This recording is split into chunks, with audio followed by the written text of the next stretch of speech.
ഹരേ കൃഷ്ണ, ജയ് ശ്രീ രാധേ രാധേ. നിങ്ങൾ വളരെയധികം മനസ്സ് വിഷമിച്ചിരിക്കുന്ന സമയത്ത് ഈ വീഡിയോ നിങ്ങളിലെത്തുകയാണെങ്കിൽ ഓർത്തോളൂ, ഇത് ഭഗവാൻ ശ്രീകൃഷ്ണൻ നിങ്ങളോട് പറയാൻ ആഗ്രഹിക്കുന്ന കാര്യങ്ങളാണ്. ഭഗവാൻ പറയണു ഗീതയിൽ, എൻ്റെ ഭക്തൻ ഒരിക്കലും നശിക്കില്ല. എന്നെ പരമാശ്രയമായി കരുതി ജീവിക്കുന്ന എൻ്റെ ഭക്തൻ ഒരിക്കലും നശിക്കില്ല എന്നാണ് ഭഗവാൻ പറഞ്ഞിരിക്കുന്നത്. ആ ഭഗവാനെ അടിയുറച്ച് വിശ്വസിച്ച് ആ ഭഗവാന്റെ കൈകളെ മുറുകെ പിടിച്ച് മുന്നോട്ട് പോയിട്ടുള്ള ഒരു ഭക്തനും എവിടെയും നശിച്ചതായിട്ട് പറയുന്നില്ല. അതുപോലെ ആ ഭഗവാന്റെ പാദങ്ങളെ ആരൊക്കെ പിന്തുടർന്നിട്ടുണ്ടോ അവർക്ക് ആർക്കും വഴി തെറ്റിയിട്ടില്ല.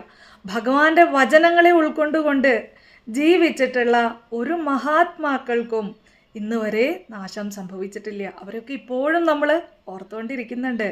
അപ്പോൾ ആ ഭഗവാനെ ഉറച്ചു വിശ്വസിക്കുന്ന നമ്മളെ ആ ഭഗവാൻ ഉപേക്ഷിക്കുകയോ? ഒരിക്കലുമില്ല. നമ്മുടെ ഓരോ സങ്കടത്തിലും സന്തോഷത്തിലും നമ്മളോട് പങ്കുചേരുന്ന ഒരേ ഒരാൾ, നമ്മുടെ വെൽവിഷർ എന്ന് പറയുന്നത് ഭഗവാൻ മാത്രമാണ്. നമ്മൾ നന്നാവണം, നമുക്ക് ഏറ്റവും നല്ലത് നൽകണം എന്ന് ആഗ്രഹിക്കുന്ന ഒരേ ഒരാൾ നമ്മുടെ ഭഗവാൻ മാത്രമാണ്. കാലം മാറിക്കൊണ്ടിരിക്കും, ആളുകളും അതുപോലെ തന്നെയാണ്, എപ്പോൾ വേണമെങ്കിലും മാറാം. എന്നാൽ ഒരിക്കലും മാറാത്ത, നമ്മളെ അതുപോലെ സ്നേഹിക്കുന്ന, നമ്മളെ ചതിക്കാത്ത ഒരേ ഒരാൾ ഭഗവാൻ ശ്രീകൃഷ്ണനാണ്. നമ്മുടെ അന്തരാത്മാവ് ആ ഭഗവാനാണ്. എത്ര വലിയ പ്രശ്നം അല്ലെങ്കിൽ എത്ര വലിയ ഭയം നമ്മുടെ മുന്നിൽ വന്നു നിൽക്കുമ്പോഴും ആ ഭഗവാന്റെ സ്മരണ ഒന്നും മതി. ഇല്ല, എൻ്റെ ഭഗവാനുണ്ട്, എനിക്ക് ഞാൻ പേടിക്കേണ്ട ആവശ്യമില്ല, ഭഗവാൻ നോക്കിക്കോളും. ആ ഒരു ധൈര്യം ഉണ്ടല്ലോ, ആ ഒരു സ്മരണ ഉണ്ടല്ലോ ഭഗവാന്റെ, അത് മതി.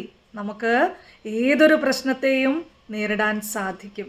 എത്ര കരുണാമയനാണ് ഭഗവാൻ.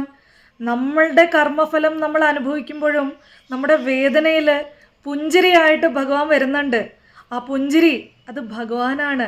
നമുക്ക് സുഖമായിട്ട് ഉറങ്ങാൻ പറ്റുന്നുണ്ടെങ്കിൽ ആ സുഖം നൽകുന്ന ആ ഉറക്കത്തിലും ഭഗവാനെയാണ് കാണാൻ സാധിക്കുന്നത്.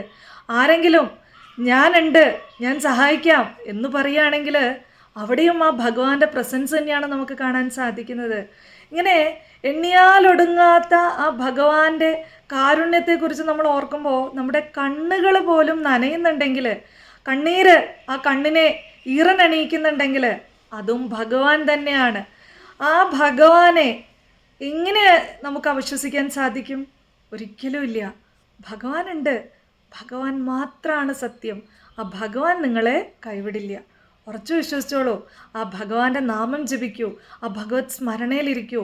എന്തൊരു പ്രശ്നം വരുമ്പോഴും എന്തൊരു ദുഃഖം വരുമ്പോഴും അത് ഭഗവാന് കൊടുത്തേക്കൂ. ഭഗവാന് സമർപ്പിച്ചു കഴിഞ്ഞാൽ അതും പരിശുദ്ധമായിട്ട് മാറും. ആ വേദന എത്ര വലുതാണെങ്കിലും അത് ഭഗവാൻ മഞ്ഞുരുകണ പോലെ മാറ്റിത്തരും. ആ ഒരു വിശ്വാസത്തോടു കൂടി ഉറച്ചു മുന്നോട്ട് പോവുക. ഭഗവാൻ അനുഗ്രഹിക്കട്ടെ. സർവം ശ്രീ കൃഷ്ണാർപ്പണമസ്തു.